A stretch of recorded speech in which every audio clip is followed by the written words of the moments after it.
mwibanga aho nyene Imana nacyo yarakinkoreye. Amen. Hanyuma ikindi shibira Imana mu masengesho tumaze imisi yose nagiye mbona ikiganza cy'Imana. Amen. Nari mfise umwana yari mu wa kabiri, umwana ntiyaguma agenda neza mu ishuri, umwana atamenya. Hanyuma amasengesho twagumye tumwo muri amezi yose aheze. Icyo ndagisengera kuva mu kwezi kwa gatanu kwa gatandatu, Imana ngira neza umwana wanjye amenye, kuko ukuntu nguma turi ha ishuri amahera ya kuru, Mana nkorere neza umwana amenye. Igice ca mbere umwana ntiyamenya, n'icya kabiri ntiyamenya. None gamana ku mwana atagenda neza mu ishuri, ata kintu mbona cyavansa n'amanota meza aronka, umwana aramenya mu gice ca gatatu. Aho rero Imana ihabwa icubahiro. Amashi menshi ku mwami Yesu. Hanyuma ikindi shimira Imana mu masezerano yanjye Imana yampaye, batubwiye ngo nituvuge mu byo dukeneyemo byose duhereze Imana y'umutwaro. Aleluya. Hanyuma muri ibyo rero ndizeye Imana yuko umwaka udahera nta muri ibyo natanze isezerano yanjye kimwe kitamaze gusohoka. Asante sana. Koko ndiko ndabona agacu. Sawa. Aleluya. Ibindi uzobivuga hanyuma tugejeje ngaho. Ndavyumva ko hava ubivugura umwe tugataha. Yesu ashimwe cyane. Amen. Yesu ashimwe cyane. Amen. Nukuri mbanje gushimira umukozi w'Imana. Amen. Nta musa aja kuri radio, ntabandi kuri radio ramaze kugura Burya FM. Iri shenge narikunze tugitangura tukiri hajya ahantu. Abantu banzi ngira ngo barandavuga ati ntimugasohoke mu ngoro y'Imana mudatambiye Imana. Nukuri naho sengera muri Eglise Vivante, ariko nebeye kuja gushimira Imana igikorwa Imana yankoreye. Naje ndushe cyane. Bamama nukuri ndakunda pasiteri wacu. Anyibuka anyibagira hariko ndamukunda nk'umubyeyi wanjye. Ndamukunda mbonye mama pasiteri ndagwa mu gahundwe njya muri biriya ntagura gusoma. Cyagagura rero. Toshimira Imana n'iki. Naje ndiko ndarira ndi mu bibazo by'inzu. Ba mama mufise abatware mubasengere yemwe mutafise umutwaro w'inzu. Nari mfise umutwaro w'inzu. Ariko pasiteri ambwira ati Mama Christina, Imana igiye kuguha inzu nziza. Kandi Imana igiye kuguha inzu nziza. Urabona aho umuntu akubwira ati kora inzu y'uyu mumama, abantu bose bayirindire nk'abantu 100, akavuga ati uriya mudamu uriya niwe nkwiye guhereza inzu yanjye. Ntanzi nanjye sinzi n'umizirima ndi umukristo. Atamiriza abamizirima bose ndabimye inzu yanjye. Hariko uyu mumama ndayimuhaye inzu muyisige, ariko inzu yanjye numva ko noyicira ibihumbi 300. Ariko yumama aza kumpanda yakira kuko sinzi icyo Imana igiye kumukoresha. Nukuri ndi umama afite abana 5, ariko maze imyaka 17 ntakigira umutware. Ndashima Imana kubwo pasiteri. Mana umuha amavuta, Mana umwongera amavuta. Mana ndagushima yaraduhaye ntaza kugira nyibagira. Niyo mpagaze hashima Imana. Imana Asante. Yewe ugomba gutwara imyanya wewe. Dukomera amashyi umwami Yesu. Iyo abantu bariko barafashwa biba bikomeye cyane. Yesu nashimwe. Amen. Yesu nashimwe kandi. Amen. Ndanezerewe cyane gose. Aha ndahafise umuvyeyi papa wanje na mama wanje ari upasiteri. Mama wanje nawe ni Claudine muririmbyi. Sinzi ko yo byaguruka mukamuraba. Uwo niwe Claudine. Uriya Imana ishimwe. Niwe mama wanje nawe papa wanje. Kabisa. Ndabivuze kubera iki? Iyo umuntu amaze gukizwa, tubamenyera ku byo bakora, ku butumwa bwiza bagenda baratanga. Claudine niwe yampaye ubutumwa bwiza kugira nihane. Acanyereka naho ninjirira. Kuva itariki 25 mwakira abo bavyeyi ngaha. Niho ninjiye ngaha muri urushengero. Ncandumva ndahakunze cyane. Nari umusamba, nari mboregwe. Claudine yambaye hafi. Ndetse n'imiti y'ikirundi nayikoresha. Uri umwana w'umukobwa ntiwangera umutu. Waroroshe. Ariko guhera uno munsi kuva itariki 25 ndumuraganwa na Kristo. Hallelujah. Narahindutse. narahindutse cyane ehe kandi ikindi naco nukuri mu nsenge ndafise inyota yo gukizwa kabisa cyane cyane cyane N'abantu nzokwamamaza nk'abo ubutumwa mushaka rero. nzovuge aho Yesu yankuye koko Kabisa. bihagije dukomera amashyi umwami Yesu we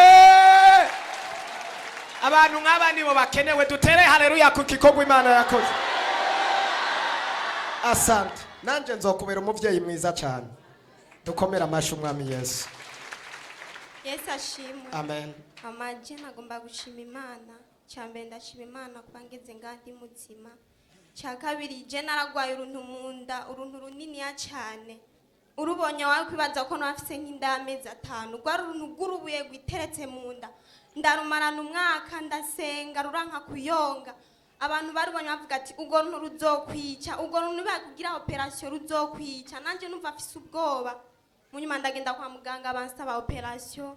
Bansaba rendez-vous numva afite ubwoba cyane mvuga ati juru uruntu ruzonyica ariko naho nagira ubwoba narihagararako ndaza ngaha ndamubwira pasteur ararubona pasteur nawe nyene yararubonye arabona ko ari uruntu runini arambaza warihanye ibyaha byose ndamubwira ego aransengera kabisa narafise rendez-vous yo bari bampaye rendez-vous ya lundi canza ngari vendredi pasteur aransengera uwo musi lenzi ngiye muri rendez-vous barangirira operation ukuri ndashima Imana kubwo runtu rwaramvuye mu nda ndashima Imana cyane nk'abashimiye n'umukozi wabo ko yarasengeye ndashima Imana kabisa gwari rundemere gwarananduta gwari uruntu gwaragiye pi gwaragiye pi tumvikane rero wa muhungu uno musi ntudutwenze uvuge ibikenewe gusa sawa haleluya Haleluya. amen Haleluya. amen Naho bivuga ati sindabatwenza ndabatwenza kuko ni ntahiryoshe. Maze umwaka wose ndi ngaho. Muri uwo mwaka je naciye mu bikomeye ntitwahuza n'abavyeyi nari mfise umuvumo. Ariko kuwa Mungu aho utereye yakoti hasi ukavuga ati byose birarangiye. kabisa Nanje naraje ndashima Imana kuko aravuze tuwoshaka wese yoshima Imana. Kwijya minsi 90 warumaze minsi wisonzesha. kabisa Twebwe muri serie nagerageje kwisonzesha ndanyene no kwisonzesha serie abantu baze bakijwe. Mugo narumvise kwisonzesha katari gikorwa coroshe. Haza numva iminsi 99 uri kurisonzesha wisonzesheje imitwaro yacu. Nukuvuga mu mwaka wose nawubonemo ibitangaza kuva shinga hana rasinje ntahe zibatwenza nkuko bivuga. nyarutsa rero Ubu rero ubu ndi ngaha shikamye mu gakiza nkuko ugenda udushigikira kabisa ubu ndagwa na satani bigakunda imitwaro yose nari bifishe wanyuma w'umuvumo wahereye ngaha kwa Mungu ubu rero tugiye kurwana satani mu zindi ntambara kandi azizozi Rwanda zinesha kuko n'umugore yarabatijwe mu bandi ubu rero tugiye kurwana tunesha mu izina rya Yesu haleluya yewe sawa ibintu byakomeye cyane ndakunda umuntu yihagarara ko imbere ya shetani kabisa kubita abo bazimu urabona yewe sawa haleluya amen nanjye mfise ishimwe novuga ko tekereza ariko intahe nziza mana kurikira haleluya amen ntinanze mfise ishimwe ritagira uko ringana yaho mwafashije cyane reveriye na wewe hari ukuntu satani aho ubusenga keshi na keshi akuyobagiza kugira ngo byinshi ntumenye ibiri imbere twebwe ntidukunze kurakura keshi na keshi dukunze kwihagararako rero Imana yarakoze igitangaza gikomeye cyane yaho twari twasenga umuvyeyi uribuka gutelefona ati hara muri serie buringa afise ikibazo cyo kwibaruka yari kwibaruka mu kwindwi mu ntango rero ugeze no saha yibarutse ku munsi wa Mungu nahone igikorwa kirinze gukorekera hano rero ndashima Imana cyane kuko baciza yakoze nkabashima n'Imana mu bana bane yari imaze kumana aho wambere atabayeho ikaba yaramvangikasha nk'umwana w'umuhungu ari wemberwa kuronka nkabashima Imana cyane iyo Mana muyikomera amashi amen ndavyibuka ndamubara ati nyaruka tubanze tugusengera umwana arahita aboneka none tuyikomera amashi ko yacibikora asante Imana ishimwe cyane amen bo nanje ikintu ngomba gushima Imana je natangwe kumva umupasiteri ku radio je nsanzwe mu maramvya umunsi umwe rero ndaza gusengera nkamvuye mu maramvya twaravuganye na madamu yuko ntegeza kuzoza kuraba umupasiteri yamatubwira ubutumwa ku radio. Ndiyo. Umunsi rero wa mbere nshika ngaha nasanze mufise icigwa gukubita imbwebwe. Kubita imbwebwe. Gukubita imbwebwe. Ngeze muhira ariko nasanze bitoroshe kuko ni narayino ariko wa gatandatu buca ariko wa Mungu cyanza gusengera ngaha. Cyasanga muhira bateye madamu bamuteye baratwiba ibintu byo mu nzu. Zirya zari zo mbwebwe zaciye zigenda kuyihora mugabo ntaco zakoze. Zirakubitika none baratekera ibintu byo mu nzu n'ikinga ryasumira abana bararitwara. Baca vuga iki Imana yakoze. Ikintu nshima Imana cyane yuko nuko gusa bamucumise bene ngaha ariko ntibamubabaza cyane byirenze ariko rero yari yibungenze no kwibungenga. Ikintu nshima Imana cyane nuko yabyaye neza. Amen. Kandi bari bamuteye mu nzu ibintu byose babitwaye. Ikirundo gishima Imana. Yazigamye ubuzima bwiwe izobaha nibifatika mu izina ryayo. Amashi ku mwami Yesu. Yesu ashimwe cyane. Amen. Je mpagaze ngaho imbere yanyu n'imbere y'Imana cyane cyane shima ibintu baze kunkora ni byinshi cyane ariko muri ino ndwi yankora ibintu bidasanzwe. Umwana wanje w'imfura bari bamuhaye isumu rero ryasumu riri viyoro ryo kumwica direct. Mugabe Imana bicishije mu maboko y'umukozi w'Imana Pasteur Joseph. Naratabawe. Hallelujah. Umuntu wese abonye umwana wanje yandekuye ambwira ngo ntashobora gukira. Yari umwana akuze n'umuganga avura amaso. Naragize Maria naribwiye ndira kuva nabaho mu isi. Ariko isa turiko. Haleluya. Ndashima Imana yarantabariye umwana ubu ni muzima. Yace mu mukozi wacu Pasteur Joseph. Pasteur. Data wo mwijura Imana. Agukomeze. Aguhezagire. Akwongera imigisha gusumba n'ibifisi no muzi. Warafashije bidasanzwe. Ukuboko kw'Imana kwakoze kuko kwagukora ku mwana wanje. Umwana wanje aratabaga. Haleluya. Amen. Haleluya. Amen. Amen. Dukomera amashu mwami Yesu. Aho ni mwokomera amashu mwami Yesu gayemwe. Tuduze icubahiro c'umwami Yesu kubikogwa ariko arakora. Abazimu baroga Yesu ari we data arogora mu izina rya Yesu. Mu ijuru hari Imana itabura ingene bigenza. Tuzoguma dukora tubaho dusenga abazimu baroga abarozi baroga natwe dusenga. Ubundi mwibaza ngo tubayeho nuno munsi barayi barakinda mugabo turahari. Kandi mu migambi yabo ntibari bazi ko dutambuka mugabo turiko turatambuka. Hallelujah! Reka baze bariboma. Natwe turakingiwe. Imana irahari no kuri kose. Nukagira ubwoba bw'umudayimoni cyangwa umurozi cyangwa umuntu ari karakora iki akorana na shetani natwe dukorana n'Imana. Namajambo abiri gusa shaka gushima mu Imana. Nitwa Pasteur Ntakirutimana Ale. Kimwe yakivuze ariko reka mbamvuze mvuge gato kimwe mu buryo bw'impwemu naho icyakoretse. Naramaze iminsi mike cyane ngira ngo nk'amezi ane. Iki gikorwa twari cyatanguye ku musozi wa Gakungwe mu Ruziba cyarugawe. Niko naciye nibatura ndagenda nitura mu stanteri ndamusaba reconnaissance aranateba kuyinyima n'isahara yinyima ariko navuga ati nubwo biruko ngomba ngende. Ndagenda ndicara aho hantu nzinga ihema turakorana batatu kugeza isaha tuvugana bagiye kwa babijana. Rero kugira ngo bikunde akumbure njabuke iki gihe bivanye n'ivyo mu stanteri yambwiye ikiganiro nagiranira mu stanteri naciye ntegura igikorane muri iyi ndwi iyi nyene turimwo ati saba umwongera ati ryasengesho twasengera hariya mu biro ndakeneye muri indwi zuhashike turabe bwanje narabohotse none ndiko ndabohora imitima y'abantu bagiye kurenga 100 gato. Hallelujah. Icyo ndagishimira Imana. Amen. Muri abo bakristo bamaze kuza ariho batatu bafise ikibazo gikomeye. Umwe afise ubugwayi bw'ubusazi namugumije ngaho nyene ngiye kumusabira traitement psychologique. Badusaba 300 kugira ngo aje kwa Rujanti ariko twizeye Imana kwizomukiza cyane. Zomugira neza. Wa kabiri afise ubuhumyi afise amaso meza ariko arahumye tukomeza kumusengera no kumushira ku ngaburo ibereye.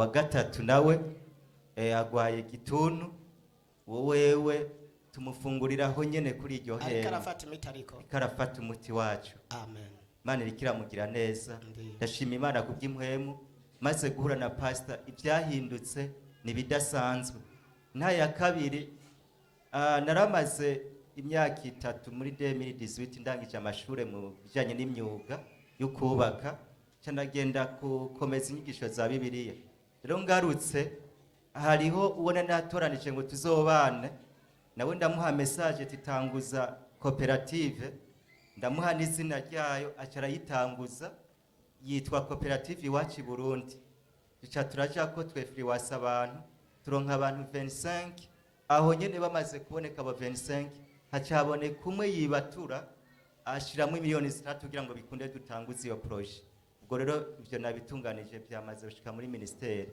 cyo ni kimwe ndagishima Imana kandi byaturutse kuri isengesho twakoze vuba cyane hano muri biro haleluya cya kabiri acavuga ati ntabwo wakomeza gukorera Imana uri umusore tugomba guhamagaza amafaranga mu byo nibaza kuko nizi imyuga nibaza yuko anyaruka vuba kuboneka kuby'imyuga izo nzira ntizakunze Imana yahagurukije abantu turamukanije vuba cyane bavuye muri Amerika nari nanditse maze kunsengera nari nanditse devi y'urubanza mbona rwaba hagati miliyoni 5 na 10 bintera ubwoba kuko ndi mu gifungo cyo kutabona amafaranga nca mvuga ati ibi bintu ntabwo bikunda ngomba kwicara ngaho avuga ati ibi reka ndabisiye mu maboko y'Imana gusa ashiramo icyizere gikomeye niryo rya jambo avugiye hano ati nta kibuze ku Mana tugomba gusenga duhamagara amafaranga twarasenzera mu biro ndababwiza ukuri Imana irakomeye ikorera muri uyu mukozi w'Imana haleluya amen amen hari abantu twari turamukanije vuba ntiturazinanye n'amazina abiri turamukanije vuba muri Amerika amafaranga yo kuko umuntu yavuye hanze yaje n'indege haleluya ndashima Imana amen yaje n'indege yazashyize kuri konti haleluya rero mariage namaze gufata itariki ni 6 z'ukwicumi buca turungika abana ku mashuri bisigaye muzoce mushikira dusangire ibihe byiza sale ni muri centre communautaire sale Imana ishimwe dukomera amashi umwami wacu Yesu Imana irahari protocol nawe haleluya amen nanje ndashimiye Imana ko yampaye agakiza ku buntu nukuri ndabishima Imana cyane shimiye n'Imana yaduhaye umuvyeyi pasiteri wacu atwama hafi rero ndashimiye Imana yuko nanje naronse telefone y'umugisha nuko umwami Yesu abampera umugisha amashimeshi cyane ushinze nahe neza cyane haleluya amen Yesu ashimwe nanje magaze ngahashima Imana cyane hari ivyo Imana yankoreye hano ndashima Imana yarampaye ikibondo ntibyari byoroshe na gatoya nari mfise intambara nyinshi cyane ariko naraje hano baransengera mungera aransengera n'abandi bakozi b'Imana baransengera none shimye Imana ko byagenze neza ikindi shimye Imana nuko ndi muzima n'umwana akaba ari muzima ikindi shimye Imana nuko Imana yanyongereje amaraso kare nahora nama mvyara abanteye amaraso ariko Imana yarantabaye nihabwe icyubahiro nico cyanyuma ikindi ni hanyuma bine ni byinshi bitatu birakwiye ikindi ni kwa Mungu haleluya amen Bwana Yesu asifiwe sana amen baje gukegurukira uhoraho Imana rugira byose ashoboje kunshoboza guhagarara aha hantu kuko iri ni sezerano nari narishiriyeho mwibuke mu vyeyi umunsi nariko ndabaganyira ndababwira ibibazo mfise byantwaye naravuze nti ijambo niyatuye ko jewe nyene ni ijuru rize rimbiri cyabona ni ntahagarara hajya ahantu shinga intahe rero jewe isi yaranyase kweri iranyanka bigaragara mugabo ntivyamvunye intege guko na Yesu Kristo bwayo yaramwase jewe icyo yankoreye satani yarankoreye akaja kabishe gushika yaho antwara homba aho nabarguru igitega haragenda surusuru hamwe sigara tacho mfise nivyo bikorwa byiwe vuga Imana yakoze Imana yankoreye rero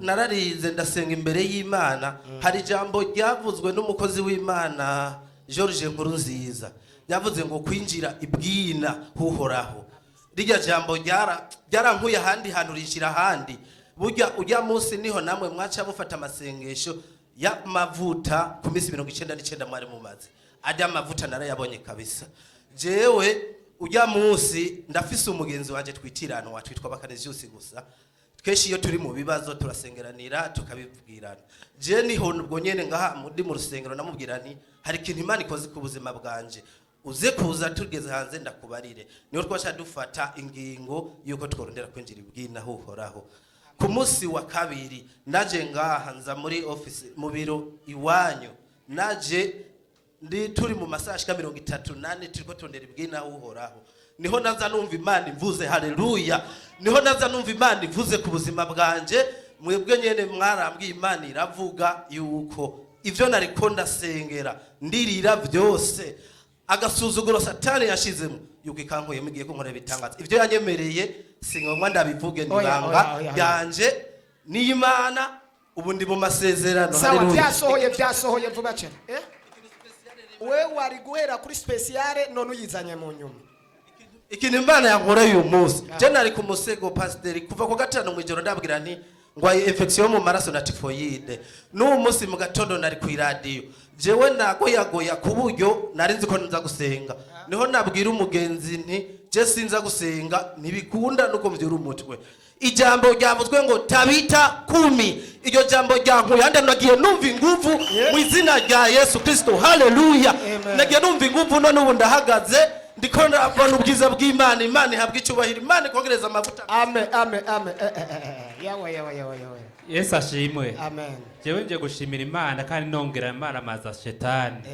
ku munsi wa gatatu twe umwana yarakomeye amasaa 8 haza ingwara giturumbuka tutazi hama mu nyuma rero twamuzanye ngaha amerewe nabi cyane hanyuma umukozi w'Imana pasiteri wacu amaze kumukoza ko ibiganza yaciye akira none ndashima Imana ko Imana yaduhaye umupasiteri afise ibiganza bihezagiye atari bisanzwe hamwe nibaza ko twamukomera amashi murakoze cyane amen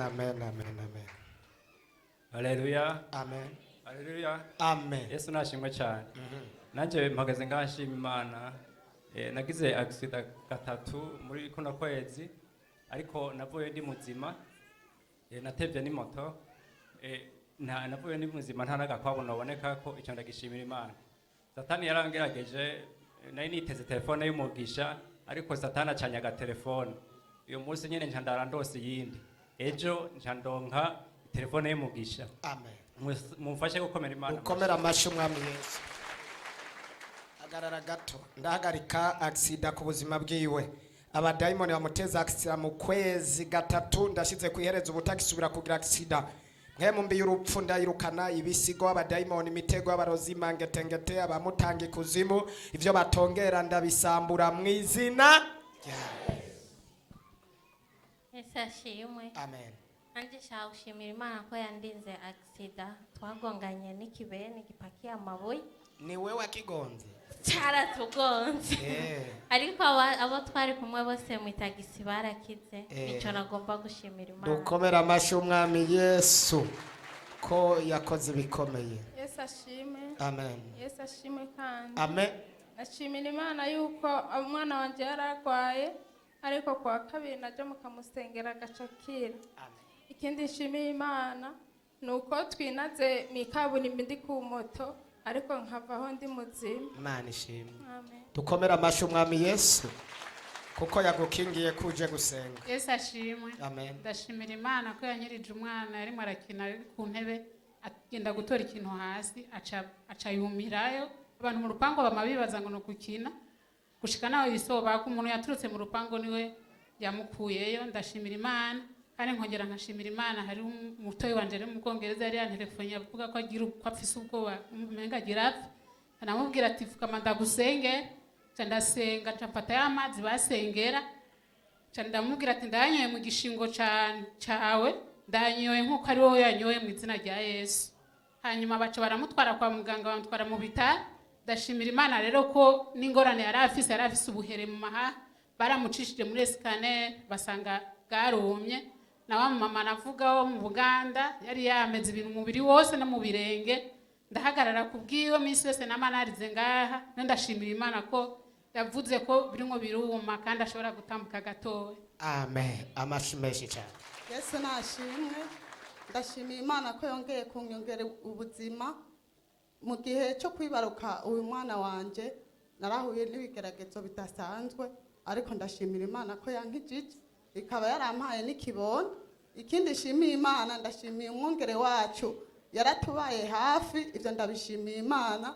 Ndashimiye Imana buri muntu wese yakize icyo akora ndabishimiye Imana. Imana ibahezagire. Ndashimiye na korale Yesu ni nyishu yaranshitseko ivyo ndabishimiye Imana. Imana yacu ibahe cyubahiro. Yesu nashimwe. Ngomba gushima Imana mu buryo bubiri. Ndashima Imana kubwo namenye kino kibanza. Ari inyuma ntibakumva Ivone kandi wategezwa kuvuga ibintu cyane. Hari inyuma mwavyumvise? None ntuvyumva none. Hari inyuma bavyumve vuga cyane. Yesu ashimwe. Umuvuga butumwa. Ndashima Imana mu buryo bubiri. Ndashima Imana kubwo namenye kino kibanza. Imana ikampuza n'umukozi wayo mu gihe gikwiye. Ikindi shima Imana. Ndashima Imana hari igihe profete Rishari yavuga ibintu. Arambwira ko Imana igiye kunyubakira. Ntibyari byoroshe, ntiyari umuntu ari hafi yanje, ariko Imana yarankoreye igitangaza kubw'amasengesho y'umukozi wayo nubwo kubwinginga Imana. Ibi byose ndabishima Imana. Imana ihabwe icubahiro. Amen. Aha. Yesu ashimwe cyane. Amen. Uyu mukirisi ahejeje kuvuga ayo masengesho mwumva n'uwo yavuga ni jewe.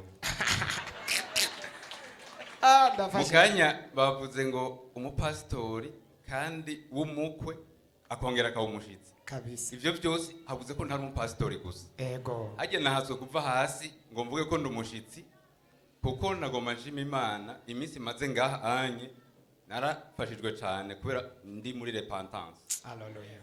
Aha rero ndahashimira Imana cyane kubera yampaye umufasha kandi umufasha ashima ko yaje muri repentance. Hallelujah. Ndashima rero n'amasengesho mwagiye murangirira kuko abakozi b'Imana benshi baransengeye. Sinari nzi ko iyitarike n'abandi ngaha anye.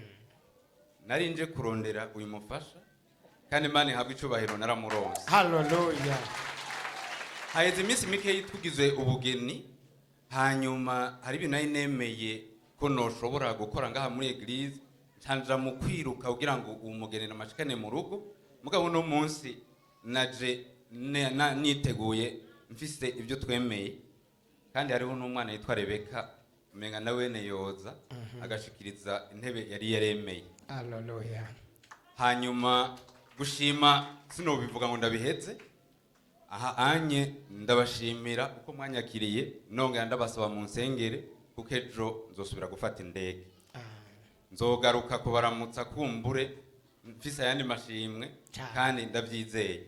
Imana niyanshoboza nzoba ambassadeur wa repentance. Hallelujah. Amen. Ambassadeur wa repentance muri Canada. Niwe twizeye. Rebeka yagiye. Rebeka yaraturirimbiye indirimbo Mana yanje. Uri umuririmbyi Rebe. Amen. Chagushimira Imana ko mama yagize Maria. Vuga ijwi rirerere inyuma ntibakumvise. Nacagiye wararirimbye cyane vuga nko muvuga butumwa nkacagiye. Chagushimira Imana ko mama yagize Maria. Ashimye Imana ko mama yagize mariage. Sawa afise umunezero mwinshi cyane reka tumureke.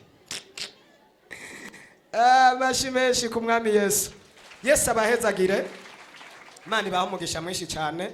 Natwe turashimye Imana ko twaguhaye umugeni mwiza kandi dushimye Imana ko ugiye kuba umuambassadeur intumwa ya repentance muri Canada. Uzomere nk'abana b'aba repentance. Ndazi ko mu minsi izoza uzombwira yuko muri Canada ubwami buriko buraguka nuko gusengera Imana igushoboze gushiremwa amavuta. Amashi ku mwami Yesu. Hari abantu tuzorungi bazogenda muri Canada canke mu bindi bihugu batabaye abambassadeur tukatumiye abajanye kabagarura. Kuko nta kintu bazobagiye gukora. nk'ubu hari abagiye bambeshe bamaze imyaka myinshi bambeshe nabaye ndihangana sindaja ku mavu umunsi nagize iminsi 100 iminsi 100 yabo mvuga amazina yabo bazondondera ubu nabaye ndabireka ndakurahiye. Yesu nashimwe. Amen. Nashaka gushima Imana ku bintu bibiri. Maze iminsi mfise ikibazo nsabye uruhusha rwo kuduga nkagira amagisida mu nzira ariko Imana ikafasha hakambera ibitambo imbere yanje. Itariki 30 z'ukwezi guheze nanateguye ko nza ngaha amashengesho ariko satani iravyanka inca ndaduga tuduganye n'abana b'umukoresha wanje. Nshitse kuri kote buce ndagira agisida aho bongonze baca bagonza ishakoshi narafise mu ntoke. Ndashima Imana ko Imana yankijije. Ku munsi wa kane hirya yejo nagorobeje numva ngwaye. Nifise ikibazo cy'amatwi mawuje amaze kumvuza inshuro 3 araheba arambwira ati burya mukobwa utaguze mituweli nakazi kawe anje ndara mituweli sinoyishobora. Nca ndavuga ati je nzoza gusenga ariko umunsi wa gatanu basengere ndazi nzogenda nizeye nzohava nkiza. Kuwa gatanu naje ngaha ukugutwi kutumva numva umutwe umenga wobomoka. Sinzi nyene umukozi w'Imana n'ukuri yavuze ijambo ry'Imana ryo muri Zaburi 12 kuhera ku murongo wa mbere kugera kwa gatandatu. Uwo murongo numva urafashije hageze ku mwanya wo gusengera abafise ibibazo numva ndafashwa n'ibintu ndagwa no hasi ariko navyutse nakize mu mpera amashimana yanyiziza ayo matwi kandi bari bambwiye ko ngura mituweli 30 kandi atayo nari gushobora kuzandariha. Yesu ashe. Dukomera amashi umwami Yesu. Naho wari kuronka iyo mituweli ni ari kugukiza amatwi ariko Imana ishimwe ko kiza amatwi. Yesu nashimwe. Amen. Ndashimira Imana yarayinkuye agasuzuguro kabisi. Nafashwe n'ukuguru ndavyimba abantu babagenzi batangura kumbwira ngo we wamuvuga ko iwanyu ngo basengera n'abagwaye sida ngo reka rero tubirabe. Burya nyene ndavuga ati jewe umunsi pastori gusa azonkora ko nzovayo nkize. Imana ihabwa icubahiro naraje aransengera ku wa gatatu ubu rero nakize ni mu yimpera amashi. Amen. Yewe. Uzi ko ibintu ari byiza cyane.